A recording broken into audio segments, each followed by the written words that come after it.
অনেক দিন ধরে আমার একটা প্রশ্ন মাথায় ঘুরপাক করছে ষষ্ঠী নিয়ে, মানে এই যে জামাই ষষ্ঠী নিয়ে।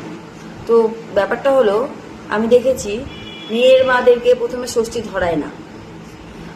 শাশুড়ি মায়েরা ছেলে হলে পরে, বাড়িতে ছেলের বউয়ের ছেলে হলে পরে ষষ্ঠী ধরায়, ঘটা করে বড় সড়ো অনুষ্ঠান করে, বেশ সুন্দর করে দিয়ে।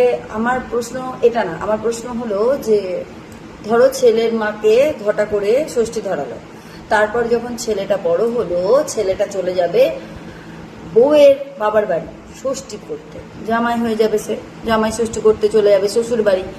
তখন ওই যে মেয়েটার বাড়িতে যাচ্ছে, সেই মেয়ের মা যদি ষষ্ঠী নাই পালন করে, তাহলে কি করে তার মানে জামাই ষষ্ঠী হবে?